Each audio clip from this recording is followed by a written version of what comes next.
हादरनि खौटि खौटि आबादारिफोरनि थाखाय मोनसे गोनांथार रादाब हादरनि खौटि खौटि पीएम किसान मुलाम्फागिरिफोरनि थाखाय लानानै फैदों मोनसे गोनांथार आपडेट नोंथाङा मोननो थांगासिनो दं 23थि पीएम किसाननि रां आरो बे रांखौ मोननो थाखाय नोंथाङा मा नेमखान्थिफोर बाहायनांगोन बेनि सायाव फोरमायनो आवगायबाय नंगौ बे समाव हादरनि खौटि खौटि पीएम किसान मुलाम्फागिरिफोरनि थाखाय मोनसे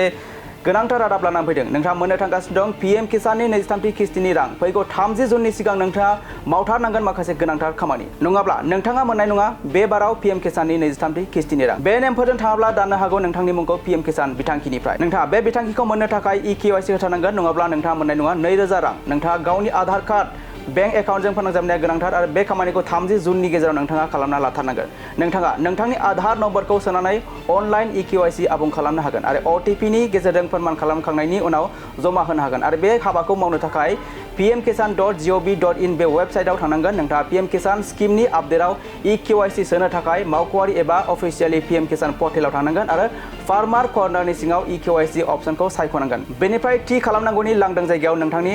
12था अनजिमा गोनां आधार नम्बरखौ हो आरो सार्चआव क्लिक खालाम बेनि उनाव नोंथाङा गावनि आधार नम्बर आरो आधारजों सोमोन्दो गोनां मबाइल नम्बराव हरनाय OTPखौ बाहायनानै गोरलैयैनो बे खामानिखौ फोजोबनो हागोन हादरनि खौटि खौटि पीएम किसान मुलाम्फागिरिफोरनि थाखाय मोनसे गोनांथार रादाब लानानै फैदों नोंथाङा मोननो थांगासिनो दं पीएम किसाननि 23थि किस्तिनि रां फैगौ 30 जुननि सिगां नोंथाङा मावथारनांगोन माखासे गोनांथार खामानि नङाब्ला नोंथाङा मोननाय नङा बे बाराव पीएम किसाननि 23थि किस्तिनि रां बे नेमफोरजों थाङाब्ला दाननो हागौ नोंथांनि मुंखौ पीएम किसान बिथांखिनिफ्राय नोंथाङा बे बिथांखिखौ मोननो थाखाय EKYC होथारनांगोन नङाब्ला नोंथाङा मोननाय नङा 2000 रां नोंथाङा गावनि आधार कार्ड बैंक एकाउन्टजों फोनांजाबनाया गोनांथार आरो बे खामानिखौ 30 जुननि गेजेराव नोंथाङा खालामना लाथारनांगोन नोंथाङा नोंथांनि आधार नम्बरखौ सोनानै अनलाइन EKYC आबुं खालामनो हागोन आरो OTPनि गेजेरजों फोरमान खालामखांनायनि उनाव जमा होनो हागोन आरो बे हाबाखौ मावनो थाखाय pmkisan.gov.in बे वेबसाइटआव थांनांगोन नोंथाङा पीएम किसान स्किमनि आपडेटआव EKYC सोनो थाखाय मावख'आरि एबा अफिसियेलि पीएम किसान पर्टेलाव थांनांगोन आरो फार्मार कर्नारनि सिङाव EKYC अपसनखौ सायख'नांगोन बेनिफ्राय थि खालामनांगौनि लांदां जायगायाव नोंथांनि